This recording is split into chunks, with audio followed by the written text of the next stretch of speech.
Good afternoon, and welcome to the Epilepsy Foundation of Connecticut webinar series. My name is Monica Anzalone, and I'll be moderating today's webinar. For the purposes of sound quality, all participants are in listen-only mode.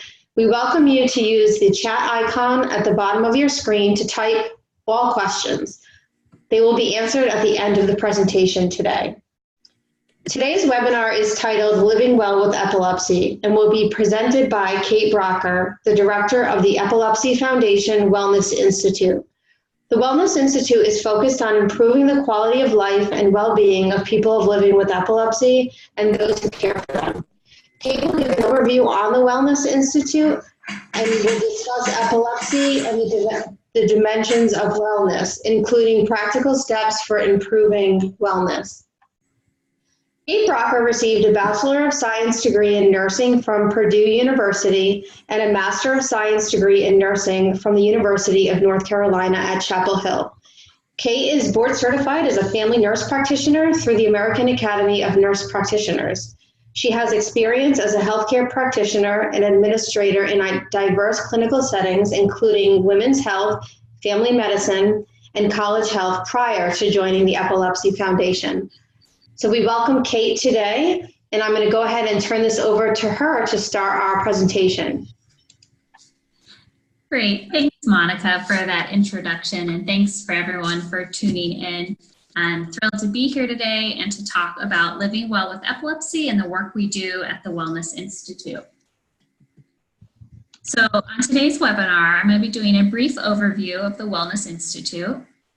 We'll be talking about epilepsy and how it relates to each of the dimensions of wellness. And as we talk about those dimensions of wellness, we'll also give some practical tips for how to be working to improve your wellness. And lastly, if time allows, we'll finish with question and answers. So this is our Wellness Institute wheel. The Wellness Institute uses a holistic model of wellness that includes 8 identified and essential dimensions of life illustrated in this wheel. These are emotional health, independent living, physical activity, education and employment, social relationships, sleep, stress management, and diet and nutrition. The Wellness Institute, as we work to look at all these dimensions, we work to see how they fit together and interact. And as each of these elements work together, one area should be improved, and if one area is challenged, so can the other. So it's really important that we take a holistic approach because none of these exist by themselves. So we're always looking at how do we address wellness from all of these different areas. And on this next slide is our mission of the Wellness Institute, which is to improve the quality of life and well-being of people living with epilepsy and those who care for them. We currently have 3 main initiatives that we work to accomplish our mission through. We have an emotional health initiative that I oversee at the Wellness Institute. We also work to enhance network capacity. So I work in the National Office in Epilepsy Foundation located in DC. And then we also work to support all the epilepsy foundations across the country. And also we work to promote education and awareness regarding wellness. So why does wellness matter?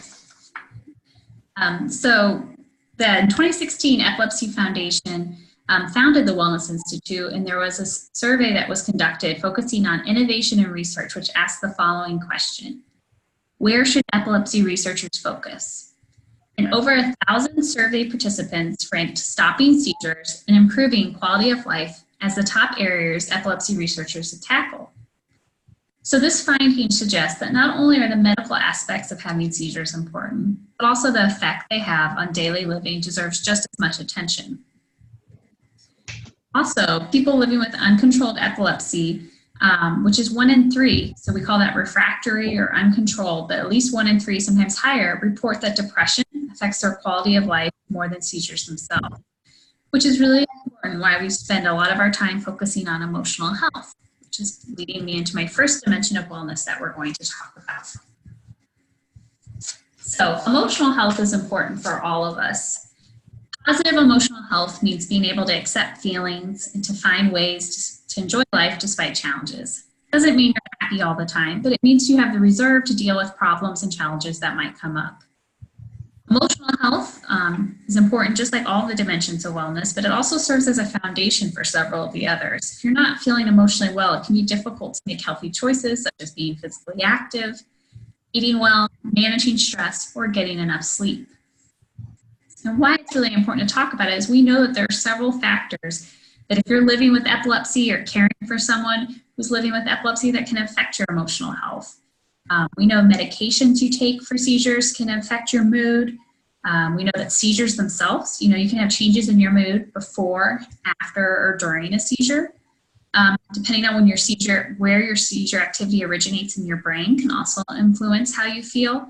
And also just the stress that is associated with managing a chronic condition like epilepsy. There's a lot to go on, whether it's caregiving for someone, managing appointments, medical bills. All of those things can contribute to one's emotional health. Anxiety and depression are the highest they've ever been in our country, but we also know that anxiety and depression are mood disorders that occur even more frequently in our community. So we know that these occur at a higher incidence in people with epilepsy. So anxiety refers to generalized worry, and while we all feel anxious about different life events, an anxiety disorder is when those feelings of worry are disproportionate to the event themselves, or if they're interfering with the way you're able to live your life. Depression is also a common and serious medical illness that it negatively affects how you feel, the way you think, or how you act. Unfortunately, both of these are treatable, anxiety and depression, but depression can also cause feelings of sadness or a loss of activities that you once enjoyed. So it's just really important to note that if you ever have questions or concerns about your mood, or think you may be struggling with emotional health mood disorders such as anxiety or depression, to make sure you talk to your healthcare provider. So what can we do to improve our emotional health?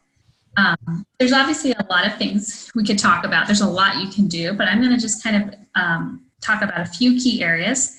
The first is being okay to talk about emotional health. I think we've come a long way and are okay talking about physical health. No one's ashamed to say, oh, I have a broken leg, but yet we don't talk about our emotional health in the same way. So that's kind of the first step, is just being okay to talk about how are you feeling? How's your mood? We need a physical checkup for our body. We also need an emotional checkup for our mind. And so being okay to talk about that as a family, if you're struggling, just to feel okay, because that's really the first step. Secondly, I say prioritize your self-care. I know self-care can feel like a luxury, especially for caregivers out there who are joining us. I know there's so much on your plate. But I tell people, it reminds me of when I was in nursing school, advice that stuck with me is that we have to take care of ourselves first to best take care of others. And so while self-care might feel like a luxury, it really is a fundamental thing we all need to be doing so that we can be the best versions of ourselves and help others. And some of those are just basics, like how are you eating? What's your diet? Are you sleeping? Are you getting physical activity? So those are kind of just all those basics of self-care. Doesn't have to be a luxurious bubble bath. That's wonderful, but also just doing those fundamentals of taking care of yourself will serve you well.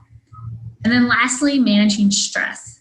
And this kind of comes back to how all the dimensions of wellness, you can hear that I'm talking about some of them as we talk about emotional health. We're going to talk about stress management in detail when we talk about that dimension, but this is really critical because stress is directly tied to your emotional health. And so finding outlets that are going to help you manage it best. And I say this can be the fun part, where there's so many different ways to manage stress, and we'll talk about that more later in this webinar. Also at the bottom of my screen is the Epilepsy and Seizures 24/7 helpline. This is available 24/7. So if you call that number, you can also visit us on the web. And if you just have questions about resources or getting help, they are always available to you. So I just want to make sure you're aware of that. I apologize. Okay, there we go. Next slide. So we're now going to talk about independent living. So independent living refers to being able to make informed decisions and direct your own life. It doesn't necessarily mean that you live on your own or you don't need help, but it does refer to having choices about the type of resources and support you need to live as independently as possible. The choices that you or your loved ones make may need to change over time. So managing epilepsy is more than just knowing how to handle the medical aspects of seizures or knowing how to stay safe. We need to think about how epilepsy can affect day-to-day needs and plan for the future, including someone's ability to get an education, get and keep a job, have accessible transportation, take care of household chores, be involved in their medical planning, have resources or support for housing or supported living, access peer support or community resources, and know their own rights and freedoms. And so it's hard to talk about independent living really simply because there's a lot of complex things that can affect someone's consideration for independent living, which is what this visual aid is suggesting, is that we know that all these are factors that will ultimately affect someone's ability, but we also want to just focus on some things you can do to help improve your independent living. The first is accepting where you are today and being proud of the things you can do and identifying aspects of your life you'd like to improve. Support is vital. We'll talk about this in social relationships, but establishing a peer and community support network. Positivity. There's a lot we cannot control in life, and there are a lot of really challenging and hard things, but the one thing we can control is how we view things. So believing you can make the necessary changes to live independently. First steps. We'll talk about this at the end because I'm going to give a lot of tips and that can feel overwhelming. But start by building momentum, by taking control of small daily decisions and tasks before tackling more difficult decisions. Sometimes it can be really overwhelming when we're looking at all the things we want to accomplish or trying to decide how it's going to be best for you in managing your epilepsy or caring for someone, but figure out the small things and start there first. Routine. This is really vital too. Research has shown that establishing a routine can help provide control and consistency, which is really important, especially when you're dealing with a medical condition where you feel like you might not have that sense of control. Social relationships. We'll talk more about this as well, but it's so important to find ways to get connected with others, whether that's engaging in community activities, volunteering, or just getting together with friends or family. And then lastly, overall health. Talk about this a bunch, but getting back to those basics of making good diet choices, making sure you're sleeping and being physically active. These are going to improve your physical and mental wellness, which is also going to lead to greater confidence ability, which will help you tackle some of the things that come along with living independently. Next, we'll talk about physical activity. So physical activity simply means movement of the body that uses energy. Anytime you're moving your body, you're getting physical activity. And any type of movement is healthy, but being active for an extended period of time seems to have the most health benefits. Some of these examples could be walking, running, gardening, house cleaning, lifting weights, yoga, martial arts, dancing, riding a bike. And we recognize that everyone has different physical limitations, and so if you're concerned that some of those you don't feel like would be easy for you to do, I just say talk to your healthcare provider because we can find activities for everyone regardless of ability level. It's just important that everyone finds an opportunity to move and make sure we're using our bodies. A question I often get asked is how much or how often should I exercise? The U.S. Department of Health and Human Services has given the following physical activity guidelines for adults. They recommend 150 minutes of moderate aerobic activity. So an example of an aerobic activity could be walking, jogging, swimming, or 75 minutes of vigorous aerobic activity. So that's like at a higher intensity aerobic activity. And ideally, the time is spread out. So I say 150 minutes over a week. A nice way of breaking that out is 30 minutes 5 times a week, 30 minutes 5 times a week is what I recommend. Also, it's important, and sometimes we don't talk about it, but the importance of strength training, especially as we age, that's really important to make sure we're strong. It's going to help with independent living and basic functionality, but also it's going to help, reduce the possibility for injuries.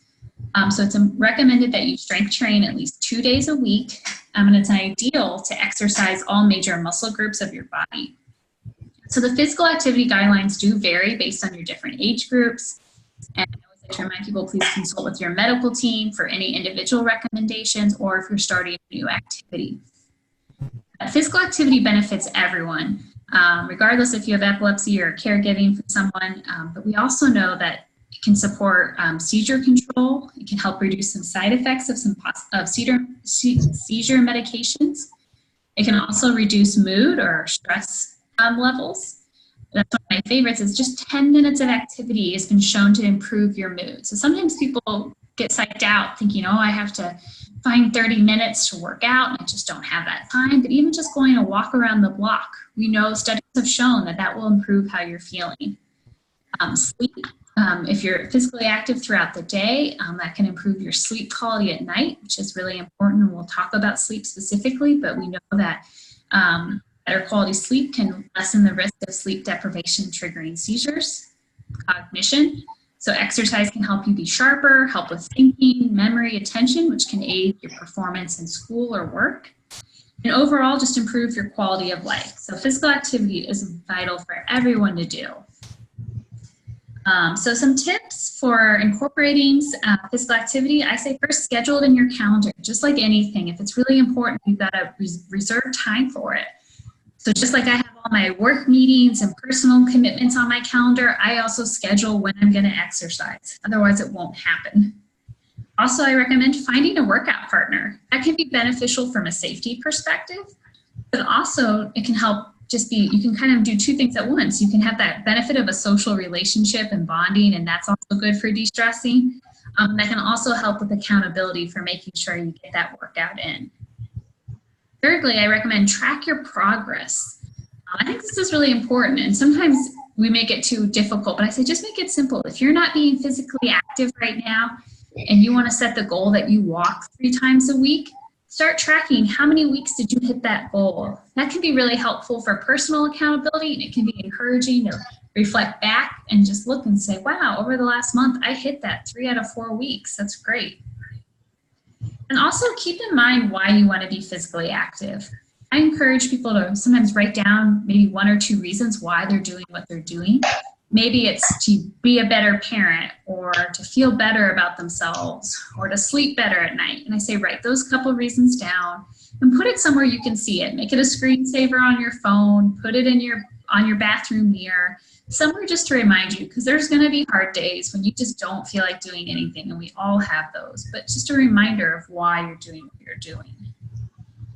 And the bottom line is, we know that exercise most likely has a beneficial effect on seizures, and there's no evidence to suggest that it's unsafe.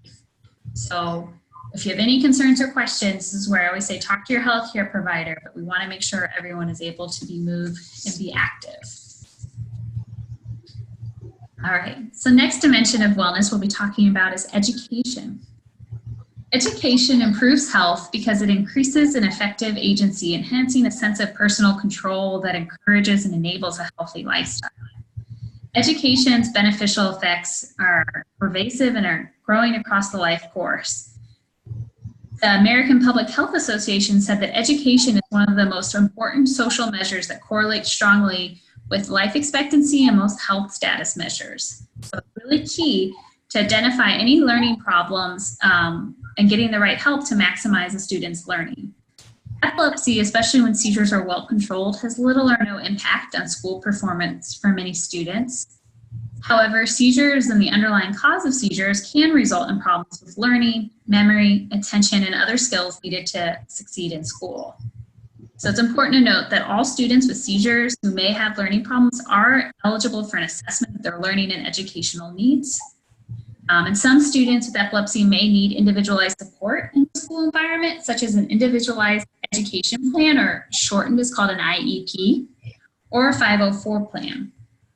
And so under the 504 of the Rehabilitation Act outlines that all people, including those with disabilities, have a right to participate in programs and activities that receive federal funding. So everyone has a right to get a free public education in the United States, and this civil rights law ensures that students with epilepsy cannot be discriminated against in the public school settings.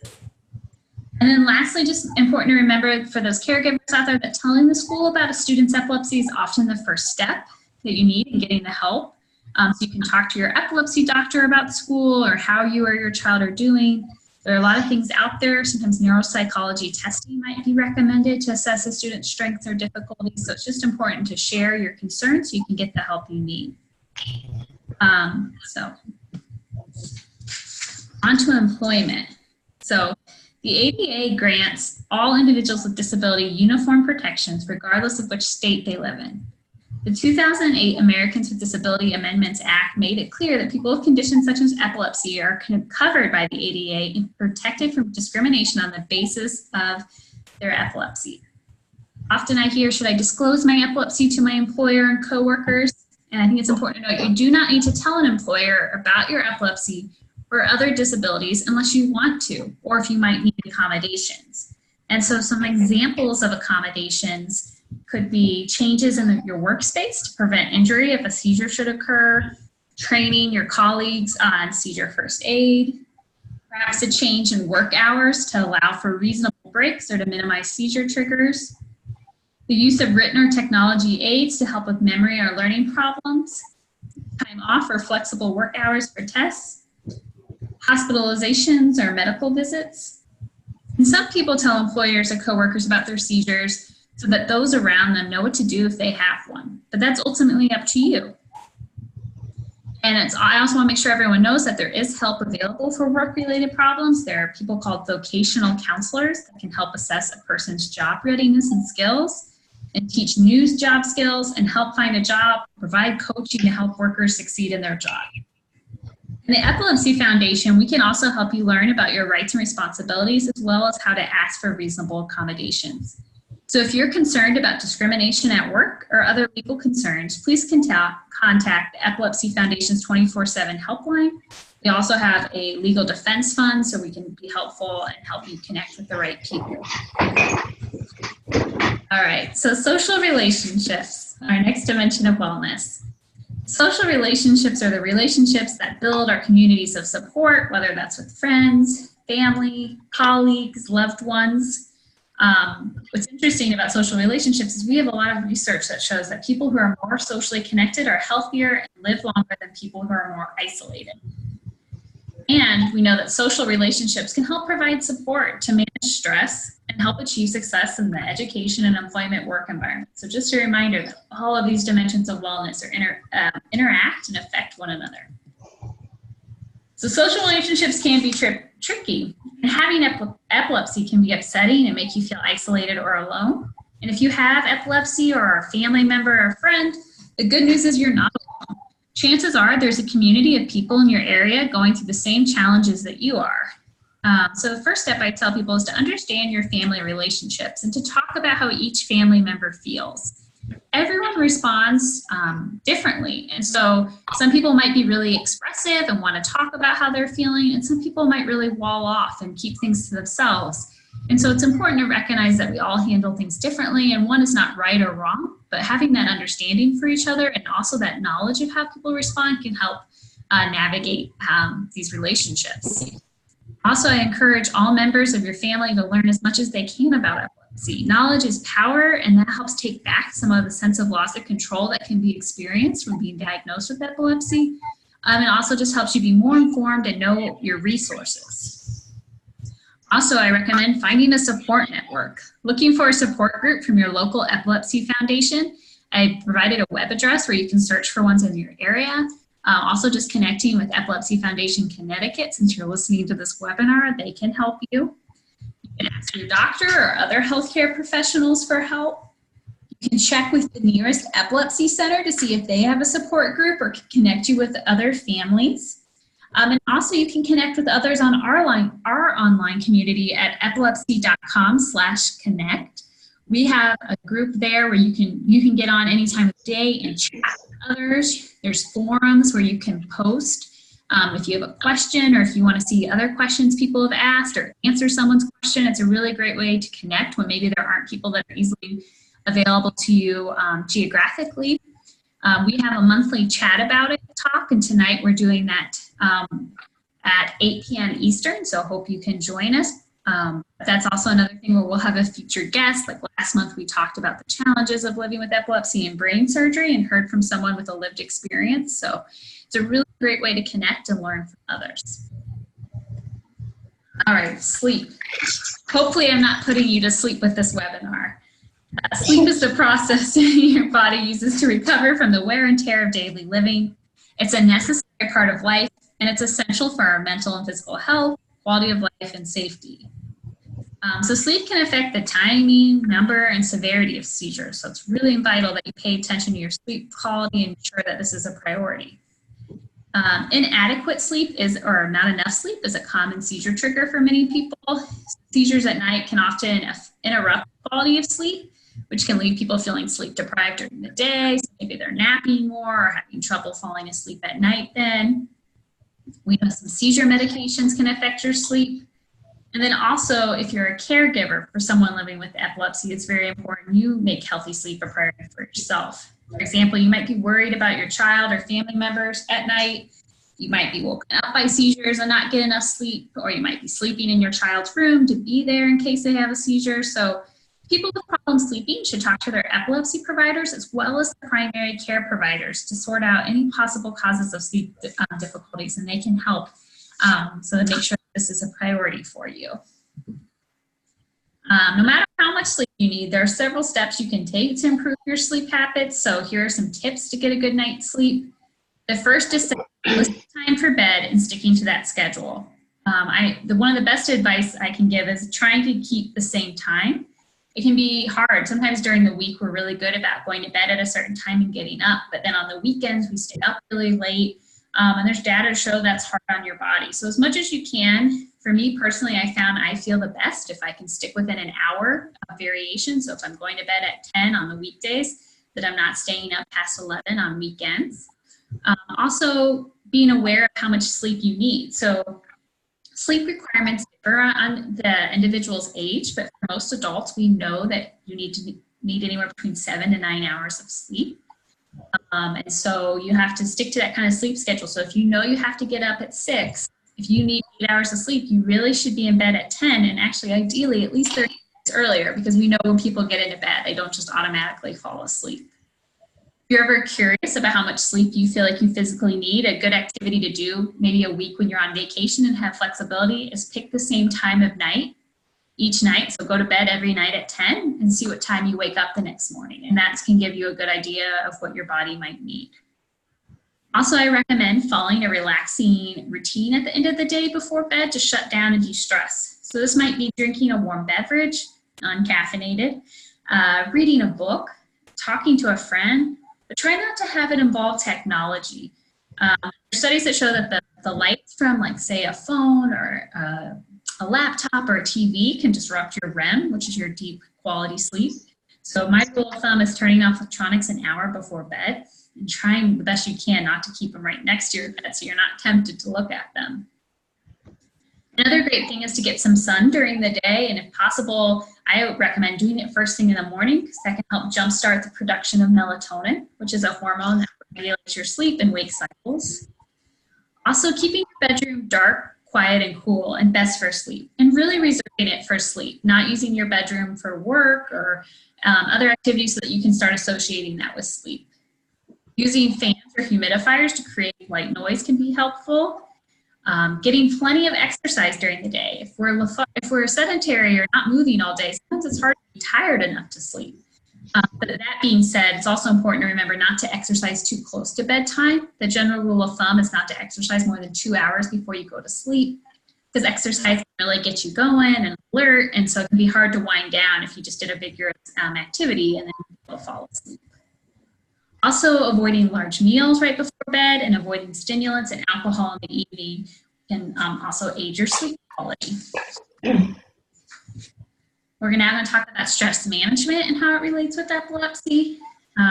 So why is stress management important for people living with epilepsy and their caregivers? Everyone, people living with epilepsy, families, friends, other caregivers feel stress at times. Stress is a normal part of life. And stress is our body's response to change, especially a demand or threat. Stress can be triggered by environmental, physical, or emotional changes. They can be positive or negative changes too, and sometimes it's good. Sometimes I need to be stressed before I do a presentation because that helps me get prepared to get my work done. Or sometimes you need to be stressed to meet your work deadlines, or say you have a new baby in the family, and you have to deal with sleepless nights. Stress kind of helps you keep going. However, too much stress or chronic stress can be really harmful on people's health. And for many people with epilepsy, stress can trigger seizures. So it's really important that everyone figures out how to manage their stress. And seizures may be more likely to happen at times of stress or maybe worse or different than usual. Recognize that living with epilepsy and unpredictable is also very stressful. And people who are taking care or helping a person with seizures may be susceptible. We know there's stress associated with being a caregiver. So there's a few different ways I like to approach stress management, because managing stress is critical to your emotional and physical health. It contributes to your feelings of well-being. It improves your social relationships, increases your productivity, and lifts your mood. So you can see it touches every area of the wellness wheel that we first started with. So number one, I say, is assess your stress. Study your life stressors. Begin by tracking your stress. When do you notice it? How often do you feel signs of stress? What do you do when you feel stressed? Is your first reaction to go eat a bunch of cookies? Sometimes that's something I like to do, but that's not the healthiest way of dealing with stress. So you want to look at how you usually cope with stress, keep a journal perhaps, look at what's going on in your life, and then write about it. This is going to help you understand your feelings and what's causing them. Also, it can be really important to provide this information if you're noticing that seizures occur with your stress level. So there are several tools out there. There are paper forms, there are digital tools. Epilepsy Foundation, we have a My Seizure Diary that you can use to help track your emotions, your stress levels, and also see how they correlate with your seizures. So that's important information to share with your team that's managing your care. Next, I'd say, is use cognitive strategies to help manage your stress. There's a lot out there. Meditation's a powerful tool, mindfulness, just being aware of your breathing. When we take 10 deep breaths, that can help lower your heart rate, reduce stress levels, and just calm you. There's lots of physical strategies, exercise. We talked about just walking for 10 minutes can improve your mood. Getting outside, there's research that shows just the physical benefits of being in nature. So if you can't walk, maybe just go sit in nature. Go find a bench and sit. Making sure you're sleeping, eating well. Some people use art or music. This is what I said, this is the fun assignment, is figuring out what helps you feel better and manage your stress. And then also emotional strategies. We know that just smiling, even if you don't feel like smiling, if you can smile, that will increase how you're feeling and improve your mood and decrease stress. And also finding support. Social relationships are so key for managing stress. They can help when you're, dealing with challenging situations. They can encourage you, help you just manage your day-to-day. So it's really vital that you find those areas for support. All right, and I believe our last dimension is diet and nutrition. This is a big one. We know that diet is really important for our mood and impacts our bodies and how we function and feel. But also with seizure control, studies have shown that eating whole foods, low in sugar, may have a positive effect on seizure control and depression and anxiety. And for caregivers as well, eating a healthy diet can help prevent illness, increase energy, and balance your mood. So diet and nutrition is important for everyone, and being mindful of what you're feeding your body. Now this slide applies to not only diet and nutrition, but also just all the areas we've talked about. So we've talked about 8 different dimensions of wellness, which can feel overwhelming, especially if you're like, well, what do I have to do I want to do all of these. That's a lot. So what I recommend is find 1 or 2 areas that you think you can work on improving. So perhaps it's diet and nutrition. And then I encourage people to use this acronym, which stands for SMART goals, which stands for specific, measurable, attainable, realistic, and timely. So an example, sometimes I hear broad goals when I used to see people in the clinic that say, I want to lose 25 pounds. And that's wonderful. If people need to lose 25 pounds, I love to hear it. But that's not a SMART goal necessarily. That can be really broad. I don't know how they're going to do it, and I don't know if it's always realistic. So perhaps a SMART goal might be, an example might be, I'm going to have a vegetable with every meal. So it's specific, it's measurable, it's attainable, it's realistic, and it's timely. And so the same applies to any of these dimensions of wellness. It's just to be mindful of SMART goals. I always tell people the small decisions we make each day are the ones that actually end up impacting us the most. So it doesn't necessarily need to be a dramatic goal that you set, but just be making small, consistent choices to improve your well-being will go a long way.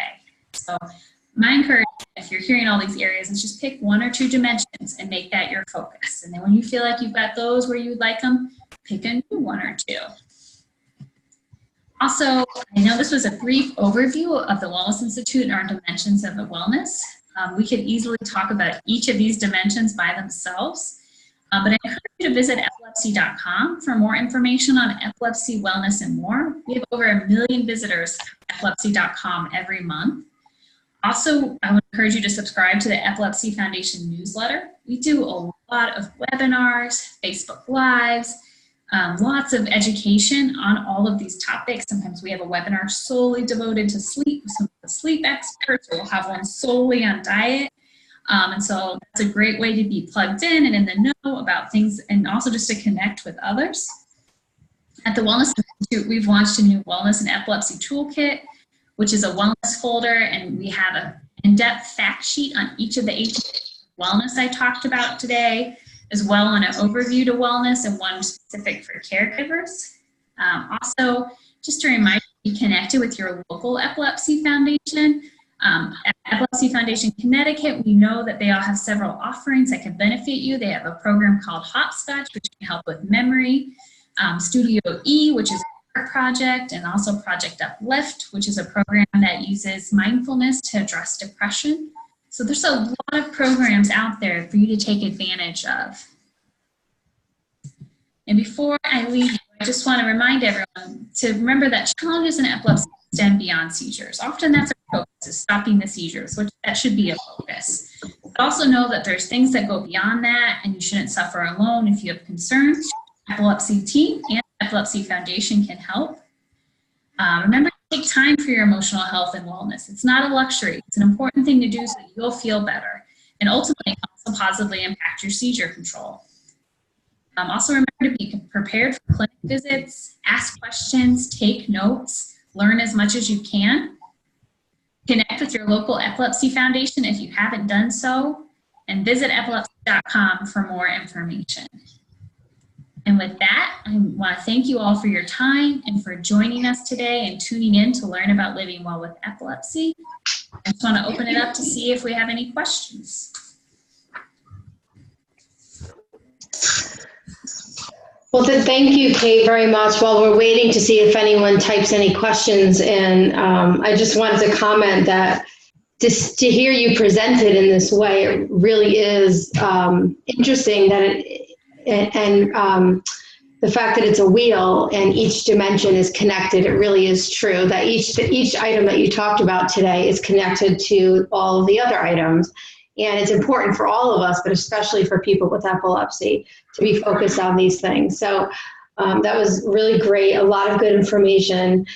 And I just have a question. So what would you recommend for individuals outside of the support group system if they're looking for that additional emotional support, or really just needs to meet with a clinician or therapist?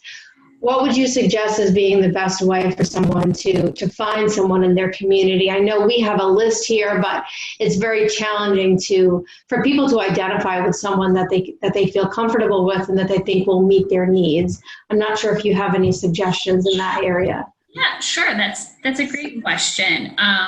So there's a lot of different trained professionals out there that can be beneficial, that have trainings, whether it's a psychologist or a psychiatrist, social workers, therapists. So there's a lot out there. And I always encourage people first, just like anything, if you meet with someone and you don't find them helpful or you don't click with them, don't give up. There are lots of people out there. And so we can, and also there's more and more offering services over telehealth, which is really great too, depending on where you are, if it's like hard to find someone geographically. But I think what you said, we're reaching out to the Epilepsy Foundation, whether that's Connecticut, you can also call our 24/7 helpline at National, and we can help work to find people for you in your area, or asking the provider that you're currently seeing, because often they'll have relationships with other people in the community, and so they can usually make recommendations. But the important thing to talk about with emotional health is there's no need to suffer alone, and so just reaching out, because there's so many community supports and resources. Thank you. Mm-hmm. And for everyone on the call today, just to let you know that this has been recorded and will be available within the next few days on our website to listen to, so you can share with others in your life, and we'll also be posting it online on our Facebook page as well, so people can access today's webinar. Well, if there's no further questions, on behalf of the staff of the Epilepsy Foundation of Connecticut, I'd like to thank all of you for joining us today, and for Cate Rocker, who has taken the time to present to us on wellness. Thank you, Cate. Great. Thank you all so much. Take care.